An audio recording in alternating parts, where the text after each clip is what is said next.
नमस्कार दोस्तों, OCN network में आपका स्वागत है। मैं हूं ओमकार चौधरी। कुछ दिन पहले आपको याद होगा, राहुल गांधी का एक भाषण हुआ था लोकसभा में और उन्होंने बाकायदा चीन के ब्रांड एम्बेसडर की तरह खड़े होकर के भाषण दिया था। चीन की बड़ी प्रशंसा की थी, जम करके प्रशंसा की थी और पूरी दुनिया में एक तरीके से चीन को बड़ा महान, बहुत तेज गति से प्रगति करने वाला, और जैसे वहां पर कोई समस्या ही नहीं है, ना बेरोजगारी की, ना महंगाई की, ना दूसरी। बहुत भूरी भूरी प्रशंसा चीन की थी। खैर, उसका ठीक तरीके से प्रतिवाद भी हो गया था भारतीय जनता पार्टी की तरफ से, सत्ता पक्ष की तरफ से। लेकिन बात वहीं तक सीमित नहीं रही। आज उनके गुरु, उनको टिप्स देने वाले, पॉइंट्स देने वाले, उनको अंतर्राष्ट्रीय मामलों की विषयों की सलाह देने वाले सैम पेट्रोडा ने भी लगभग वही उसी जबान में बात की है और यहां तक कह दिया कि साहब, भारत का जो ये एनिमी व्यवहार है, इसके कारण हम चीन को अपना दुश्मन मानने लगे, जबकि वो तो एकदम धर्मात्मा है। तो ये क्या वजह क्या है? एक तो ये जानने की कोशिश करेंगे, कहीं ऐसा तो नहीं है कि वो जॉर्ज सोरोस वाली दुकान बंद हो रही है या वहां से सहायता मिलनी बंद हो गई है, इसलिए अब चीन के गुण गाओ। और इसके आगे आप वो गाना गुनगुना लीजिए जो किशोर कुमार ने गाया था ज्वार भाटा के लिए, प्रभु के गुण गाओ। तो चीन के गुण गाओ और चीन से सब कुछ पाओ। क्या उस रास्ते पर ही चल गए हैं ये? तो इसके अलावा अभी तो दिल्ली में सरकार भी नहीं बनी है और उससे पहले यमुना से जो दृश्य आने शुरू हुए हैं, और उस पर एलजी वीके सक्सेना का एक इंटरव्यू भी आया है जिसमें पूछा गया कि भाई, अ, अब अचानक भारतीय जनता पार्टी की सरकार बनने जा रही है, उससे पहले ही यमुना की सफाई का काम शुरू हो गया, ये काम एलजी पहले क्यों नहीं कर सकते थे? इसका भी जवाब उन्होंने दिया है। इसके अलावा एक दो और विषय हैं। अखिलेश यादव के लगातार बयान जारी हैं, अनवरत, वो रुक ही नहीं रहे हैं। तो ये जो बेचैनी है, ये जो पीड़ा है, इसको भी समझने की कोशिश करेंगे। मेरे साथ जुड़ रहे हैं लखनऊ से आपके चिर परिचित वीरेंद्र नाथ भट्ट। वीरेंद्र जी, बहुत स्वागत है आपका। नमस्कार जी। नमस्कार। तो वीरेंद्र जी, सैम पेट्रोडा जो ज्ञान दे रहे हैं चीन को लेकर के कि हमने ही उसे एनिमी की तरह प्रोजेक्ट किया है, वो तो बहुत ही धर्मात्मा किस्म का देश है। इसके बावजूद कि नेहरू के समय चीन ने भारत को परास्त ही नहीं किया था, उस सदमे से नेहरू उबर नहीं पाए और 1964 में अल्टीमेटली उनकी डेथ हो गई थी। बहुत बड़ा भूभाग चीन ने उसी समय कब्जाया हुआ था, जो कभी छोड़ा नहीं। तो चीन की ये प्रशस्ति की बड़ी वजह क्या मानते हैं? 15 अगस्त 1947 को चीन भारत का पड़ोसी देश नहीं था। ये बात उनको मालूम होनी चाहिए। चीन को भारत का पड़ोसी बनाने का शुभ कार्य पंडित नेहरू ने ही किया है। और जो अक्साई चीन है, जहां पे आज कब्जा है चीन का, वो कश्मीर महाराजा हरि सिंह के समय तक वो कश्मीर राज्य का हिस्सा था। और तिब्बत पे, और हमारा पड़ोसी देश था तिब्बत, और तिब्बत पे कब्जा चीन का नेहरू ने कराया। बाकायदा उन्होंने चीनी सेना को रसद की पूरी सप्लाई सुनिश्चित की, और उसको उसको जो अनाज देना था और तमाम चीजें नेहरू ने की। अभी राज्यसभा में, अब लोकसभा में अपने भाषण में प्राइम मिनिस्टर ने कहा था कि फॉरेन पॉलिसी पे बोलने से लोग अपने को बहुत मैच्योर समझते हैं, वो चाहे देश का नुकसान ही क्यों ना हो जाए। और उन्होंने राहुल गांधी को सलाह दी थी कि एक ब्रूस रिडल की किताब है, the forgotten years of JF Kennedy, जो अमेरिका के राष्ट्रपति थे जिनका असैसिनेशन हो गया था। उस किताब में जो है जब 62 में चीन ने हमला किया था, तो किस तरीके से क्या-क्या कारनामे नेहरू ने किए थे, वो सारा ब्यौरा उस किताब में है। वो किताब है मेरे पास, कहिए तो पीडीएफ आपको भेज दूँगा। ये तो है, ये इनके काले कारनामे।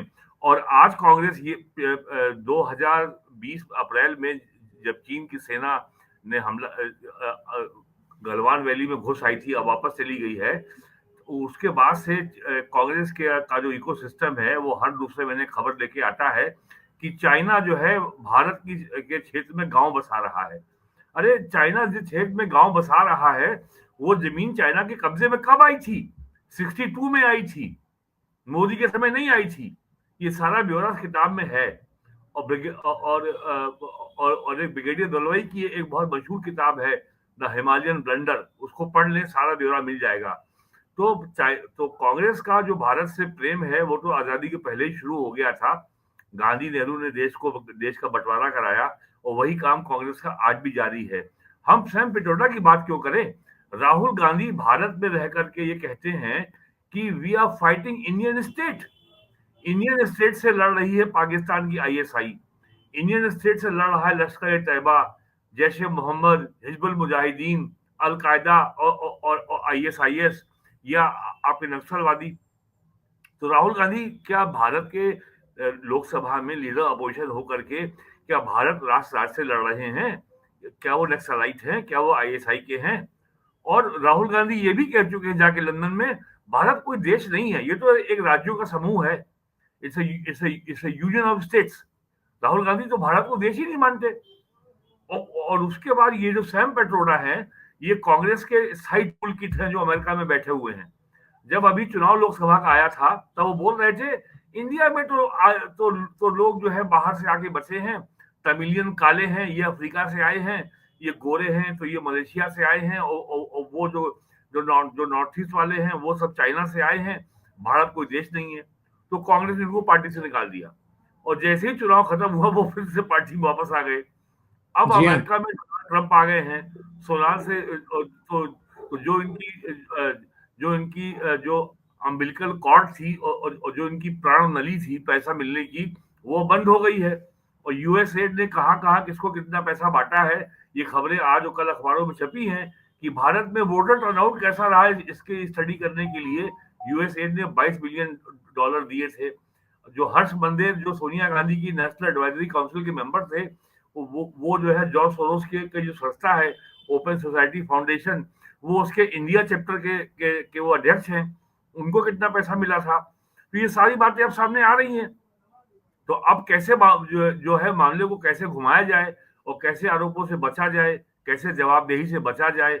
और लेकिन अब उनको ये ध्यान रखना चाहिए, ये नरेंद्र मोदी प्राइम मिनिस्टर अपने 11वें साल में हैं, और उन्होंने लोकसभा में कहा था अभी तो ये हमारा तीसरा ही टर्म है, यानी अभी तो और कई टर्म बाकी हैं। तो इसलिए अब उनको बड़ी परेशानी है, उनको बहुत चिंता है। और ये जो ग्लोबल डीप स्टेट का जिसमें कम्युनिस्ट और वहाबी और इस्लामी जिहादी और ये क्रिश्चियन चर्च, जिसको आप कहते हैं पंच मक्कार, मैकाले और ये मैकाले, मुल्ला, मिशनरी और ये मीडिया, और पांचवा एक और है। तो ये पंच मक्कारों की जो दुकान है, नरेंद्र मोदी ने इनको 10 साल बर्दाश्त किया, इनको कुछ नहीं बोला। इन लोगों ने फर्जी आंदोलन किए, साल भर पंजाब हरियाणा बॉर्डर पे जो है ये दिल्ली हरियाणा बॉर्डर पर धरना चलता रहा किसानों का, हजारों करोड़ रुपए खर्च हुआ, कहां से आया पता नहीं। शाहीन बाग पे भी कई महीने इनका धरना चला नागरिकता कानून के ऊपर। यूपी में हुआ, लखनऊ में हुआ, कानपुर में हुआ, दंगे भी कराए। और यूपी में आपको याद होगा दिसंबर 2019 में एक साथ 35 शहरों में इन्होंने बवाल किया था। और लेकिन यूपी गवर्नमेंट ने मामले को संभाला, कहीं पर भी लॉ एंड ऑर्डर की स्थिति नहीं बनने दी, कहीं दंगा नहीं होने दिया, कहीं गोली नहीं चली। सबसे बड़ा कांड तो हुआ था सहारनपुर में, और दूसरा लखनऊ में हुआ था, तमाम गाड़ियां जला दी गई थी।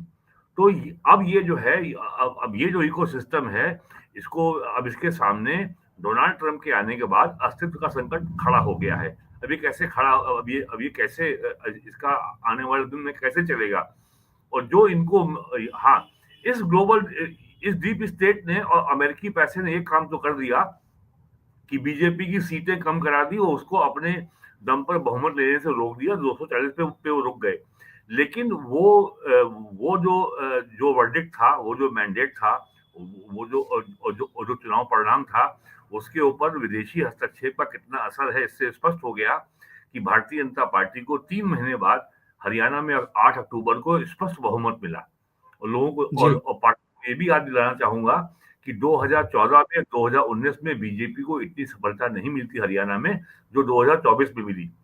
फिर नवंबर में बीजेपी को की अब तक की बेस्ट परफॉर्मेंस थी महाराष्ट्र के चुनाव में, और करीब वो केवल अपनी मेजोरिटी से 10 या 12 सीटें कम रह गई थी। और ये शिवसेना उद्धव ठाकरे और ये एनसीपी शरद पवार और कांग्रेस, ये सब लोग जो है कहीं इस मैदान में खेत हो गए। यूपी वेस्ट 50 भी असेंबली 50 50 पे, भी क्रॉस नहीं कर पाए। और 50 भी यूपी क्रॉस। असेंबली में नवंबर में 9 विधानसभा सीटों पर चुनाव हुए, उसमें 7 बीजेपी ने जीती। फरवरी में दिल्ली में चुनाव हुए, बीजेपी को स्पष्ट बहुमत मिला। और जो मिल्कीपुर सीट थी, जिसके जिसके विधायक अवधेश प्रसाद जो है फैजाबाद से एमपी हो गए, और जिनको अखिलेश यादव ने कहा था ये अयोध्या के राजा हैं, वो उनका बेटा वहां चुनाव में था कैंडिडेट सपा का। 61,000 से अधिक वोटों से बीजेपी ने वो सीट जीती। तो ये बिल्कुल। तो ये जो 3 राज्यों के चुनाव और यूपी असेंबली के 10 विधानसभा सीटों पे उपचुनाव ने स्पष्ट कर दिया कि लोकसभा चुनाव में विदेशी पैसा, विदेशी हस्तक्षेप का बहुत असर रहा। लेकिन ये बीजेपी की अपनी संगठनिक क्षमता थी, नरेंद्र मोदी की लीडरशिप थी, जो उन्होंने इसका मुकाबला कर लिया। अब ये फिर से अपना सर उठा रहे हैं। अब इनको मालूम है कि अब अगली लड़ाई बिहार में है। अगर वहां भी हम खेत रहे तो फिर हमारा भविष्य जो है बहुत ही अंधकारमय हो जाएगा। और असली बात यह है, 2014 में जब मोदी की सरकार बनी थी, तब इनका ये आकलन था, ये खाली 5 साल के लिए आए हैं, और जैसे षड्यंत्र करके हमने अब तक की सारी गैर कांग्रेस सरकारों को निपटाया है, अटल बिहारी वाजपेयी की सरकार को परेशान किया है, वैसे ही हम मोदी को भी निपटा देंगे। तो लेकिन ये इसमें बुरी तरीके से असफल रहे, और 19 में बीजेपी की सरकार आ गई। और यहाँ मैं दर्शकों को ये भी याद दिला दूं, अटल बिहारी वाजपेयी 91, 96, 98, 99 और 2004 लगातार 5 बार चुनाव लड़े, लखनऊ लोकसभा सीट से, और सांसद बने। जब भी अटल बिहारी वाजपेयी अपना अपना नामांकन दाखिल करने आते थे, कांग्रेस का जो डर्टी ट्रिक डिपार्टमेंट से एक चिट्ठी जारी होती थी, अटल बिहारी वाजपेयी जो अंग्रेजों के मुखबिर थे, और इन्होंने 1946 में ये माफी मांग के जेल के बाहर आए थे। कांग्रेस ने लगातार 15 साल ये गंदा काम जारी रखा। और आपको याद होगा कि किस तरीके से जो है वो बीजेपी के अध्यक्ष थे बंगारू लक्ष्मण, उनको जो है स्टिंग ऑपरेशन किया गया, उनको 5 लाख रुपए दिए गए, उसका वीडियो बनाया, उनको बदनाम किया गया, उनको पद छोड़ना पड़ा। और वो जीवन भर जो है और बाकी जीवन वो गुमनामी में जिए, और उसी बदनामी, उसी गुमनामी में वो इस दुनिया से चले गए। तो अटल बिहारी वाजपेयी के समय कितने षड्यंत्र हुए थे सरकार को बदनाम करने के लिए, सरकार को अस्थिर करने के लिए। ये बात लोगों की स्मृति से अब उतर चुकी होगी, इसलिए मैं बात दोहरा रहा हूँ। वही सारा षड्यंत्र का सिलसिला जो कांग्रेस और लेफ्ट कम्युनिस्टों का, वहाबियों का, जिहादियों का जो इकोसिस्टम है, जिसमें अब खालिस्तानी और चर्च भी शामिल है, वो पिछले 10 साल से लगातार प्रयास कर रहे हैं, और उनको लगातार हार का सामना करना पड़ रहा है। तो उनको भी तो अपने अस्तित्व को बचाना है, कुछ तो करेंगे वो। तो ये जो आज सैम पिट्रोडा ने जो बोला है, ये केवल उसी दिशा में एक नया कदम है कि यूएस एड ने भारत के किन किन संस्थाओं को कितना पैसा किस काम के लिए दिया। अब तो पत्रकारों की सूची भी आने वाली है, और दिल्ली में बड़े लोगों की संख्या है जो जो लेफ्ट और जो अपने को सेकुलर लिबरल कहता है, और जो साल में 12 महीने केवल नरेंद्र मोदी के खिलाफ ही कैंपेन चलाता है और कुछ कर नहीं पाता। और एक अखबार तो इतना महान है जो एक जो ओसीसीआरपी प्रोजेक्ट है, organise crime and corruption reporting project, एक अखबार जो उसका सबसे बड़ा बेनिफिशियरी था, वो आजकल पहले पन्ने पर रोज रोज जो है मोदी गवर्नमेंट के विकास की खबरें छाप रहा है। बहुत बड़ा अखबार है वो, अंग्रेजी का। तो ये सब हो रहा है आजकल।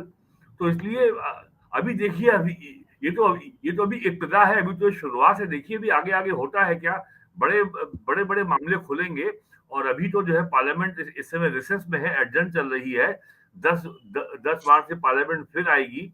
और ये वक्फ बिल पार्लियामेंट में ना आने पाए, लोकसभा में पेश ना होने पाए, ये पता नहीं अभी क्या क्या षड्यंत्र इनके अभी सामने आने बाकी हैं। लेकिन ये सारे षड्यंत्र आप देखिएगा, और अभी तो शुरुआत है। 10 मार्च को लोकसभा के पहले फिर कोई ना कोई ये लोग जो है चिनगारी छोड़ेंगे। तो आपको याद होगा 31 जनवरी को लोकसभा के कार्य सत्र प्रारंभ हो रहा था। तब पीएम ने कहा था कि यह पहला सत्र है वर्षों बाद, जब जब संसद के सत्र के प्रारंभ होने के पहले कोई विदेश की चिंगारी नहीं आई है। तो जो बिल्कुल। चिंगारी अभी नहीं आई थी, हो सकता है वो 10 मार्च के पहले आ जाए।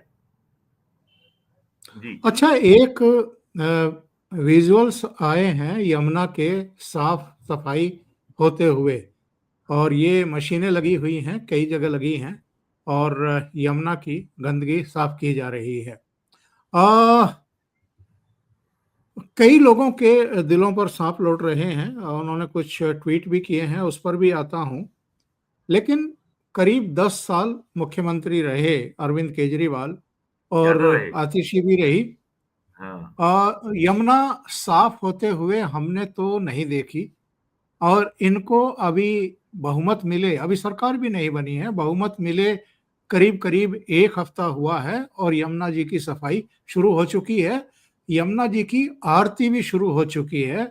जिस तरीके से सरयू की, जिस तरीके से प्रयागराज में महाकुंभ में गंगा जी की और काशी में गंगा जी की हम आरती होते हुए देखते हैं, उसी तरीके से अब यमुना जी की आरती दिल्ली में शुरू हो चुकी है, उसकी सफाई शुरू हो चुकी है। अजीत अंजुम का एक ट्वीट देख रहा था मैं। इन्होंने कहा, क्या केजरीवाल की हार के बाद ये मशीनें खरीदी या मंगवाई गई हैं? ये मशीनें पहले कहाँ रखी थी? किसने इन मशीनों के इस्तेमाल पर रोक लगा रखी थी? क्या केजरीवाल सरकार ने इन मशीनों को चलाने से रोका था? क्या केजरीवाल की विदाई के इंतजार में थे एलजी साहब?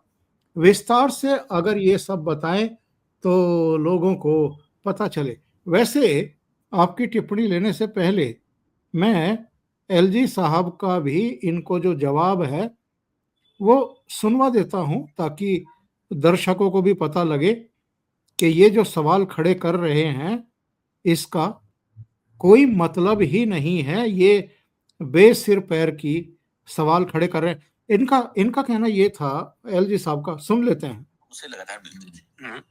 और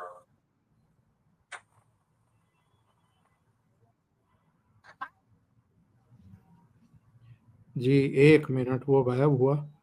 केजरीवाल साहब मुझसे लगातार मिलते थे और हमेशा कहते थे कि साहब ये बड़ा अच्छा काम है आप कर रहे हैं और आप ही इस काम को कर सकते हैं, मैं तो नहीं कर पाया, और चलिए हम भी आपके साथ हाथ इसमें लगाएंगे। हमने कहा यू आर मोस्ट वेलकम, क्योंकि ये काम तो आपका था। बिल्कुल बिल्कुल। लेकिन मुझे करना पड़ रहा है क्योंकि ये हुआ नहीं, और इसमें लोकनियुक्त सरकार का जो दायित्व था जी, वो एक दृष्टि से राष्ट्रपति नियुक्त उपराज्यपाल को करना पड़ा जी।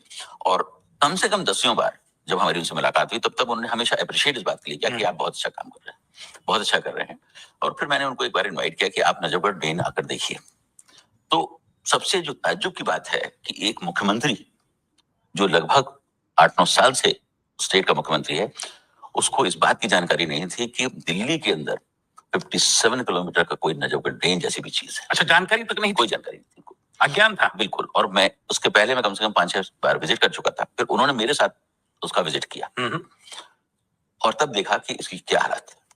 चलिए ठीक है, सिलसिला चलता रहा और एक दिन अचानक जो है सुप्रीम कोर्ट ने मेरे इस काम के ऊपर जो है स्टे कर दिया, और उसके बाद से आज करीब 14 से 15 महीने हो गए हैं। और ये स्टे क्यों आया? वो इसी वजह से आया कि एनजीटी का जो ऑर्डर था जिसमें उन्होंने मुझे इस हाई लेवल कमेटी का चेयरमैन बनाया था, केजरीवाल साहब ने शायद समझा कि अगर यमुना की सफाई होगी जो मैं नहीं कर पाया 8-9 सालों में, तो उसका क्रेडिट जो है जिस साहब को मिल जाएगा, तो मेरे लिए तो बड़ा खराब हो जाएगा। तो इसलिए वो जी, अनुपम जी, तो बजाय यमुना को साफ कराने के, अगर एलजी ने इनिशिएट किया था तो उसमें भी अड़ंगेबाजी की गई और सुप्रीम कोर्ट पहुंच गए स्टे लेने के लिए।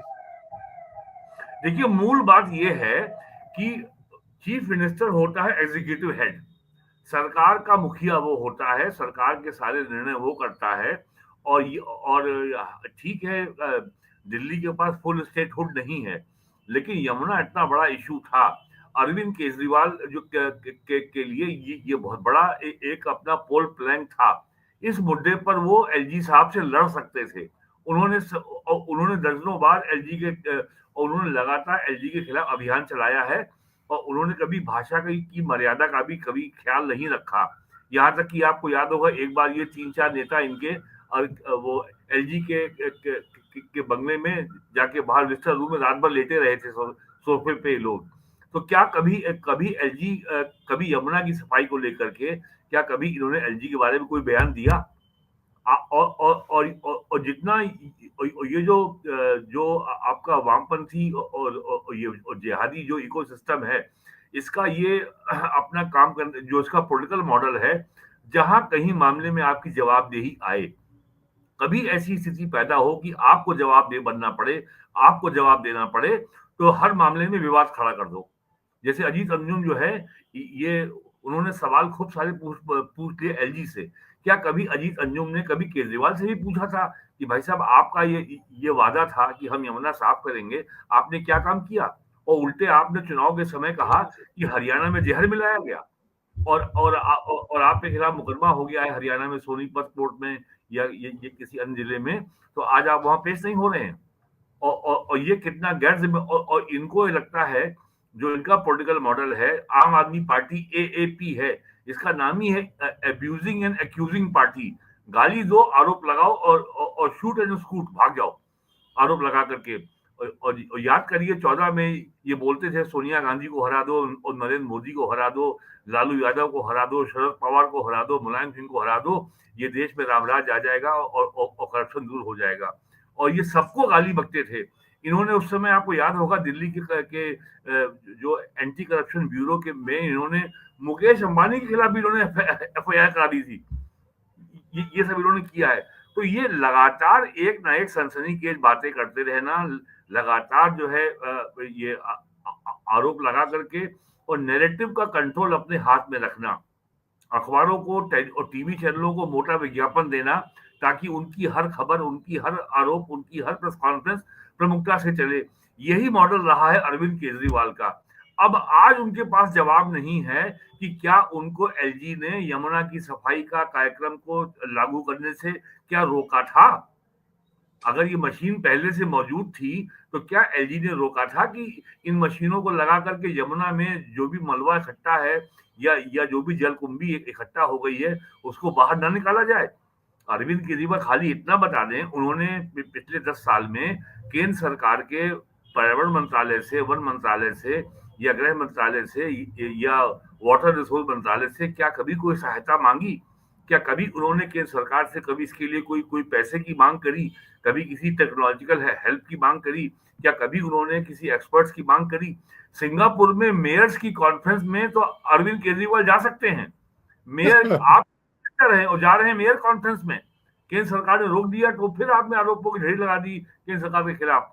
तो ये सारे सवालों का जवाब देना पड़ेगा, और केवल हर जहां जहां आपको जवाब देने की नौबत आए, आप हर जगह विवाद खड़ा कर दो और उल्टे आरोप लगाना शुरू कर दो, या जो अपना इकोसिस्टम की जो आपके चिंटू हैं, जो आपके उनके जरिए ट्वीट करवाना शुरू कर दो।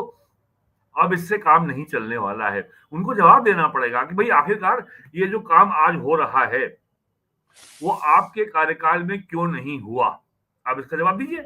और अभी आतिशी मुख्यमंत्री है ना, अभी तो केयर टेकर चीफ मिनिस्टर वो हैं, और उन्होंने आरोप लगाना शुरू कर दिया कि जो है दिल्ली में पानी नहीं आ रहा है, और इस इलाके में भी उनका आरोप लगाने का कार्यक्रम अभी भी जारी है। उन्होंने कई आरोप लगाया है कि दिल्ली के इस इलाके में बिजली नहीं आ रही है, दिल्ली के उस इलाके में पानी नहीं आ रहा है, हमारे हटते ही दिल्ली में तो चारों ओर हाहाकार मच गया है, एनार्की फैल गई है। वो उनका, आप देखिएगा, आने वाले सालों में आम आदमी पार्टी लगातार आरोपों की झड़ी लगाएगी। हाँ, अब उसको मीडिया में उतना जो है प्रमुखता से स्थान नहीं मिलेगा जो अब तक मिलता है 10 सालों में। अभी तक अरविंद केजरीवाल एंड कंपनी के हाथों की कठपुतली की तरह काम करने वाले मीडिया में इतनी बेचैनी क्यों है कि नया चीफ मिनिस्टर कौन बनेगा? अरे भाई सब्र करो, इंतजार करो, बीजेपी बना देगी जिसको बनाना है, तुम्हें इतनी जल्दी क्यों है? जल्दी इसलिए है कि अरविंद केजरीवाल के समय इतना पैसा मिलता था, इतने सारे पत्रकारों की सूची अब तो बाहर आ गई है कि उनको दिल्ली गवर्नमेंट के डिग्री कॉलेज में उनको मेंबर बनाया गया था। हर महीने 1.5 लाख से 4.5 लाख रुपए उनको मिल रहा था। अब सबकी कमाई बंद हो जाएगी। तो अब नई सरकार में भी मैं उनको अपनी जो उनकी लाइफलाइन जो 10 साल से चल रही थी उसको उन्होंने चालू रखना है ना। तो कैसे चालू रखेंगे? तो और अगर वो ये रोज अटकलबाजी वाली खबर नहीं चलाएंगे और किसी एक आदमी को प्रोजेक्ट नहीं करेंगे तो नई सरकार में कैसे जगह बनाएंगे अपनी? उनको भी तो अब नई सरकार अगर आएगी तो वो चाहेंगे भाई कुछ यहाँ से भी मिलता रहे ना। तो और दिल्ली के भ्रष्ट पत्रकारों का जो खुलासा हुआ है, ये लोगों को बहुत ध्यान से देखना चाहिए कि ये सब जो सेकुलर जिहादी पत्रकारों का ये असली चेहरा है। अब लोगों को उसको देखना चाहिए। वीरेन जी, बहुत बहुत धन्यवाद। आप समय निकाल करके ओशियन नेटवर्क से जुड़े और महत्वपूर्ण मुद्दे पर चर्चा की आपने। Thank you so much. नमस्कार।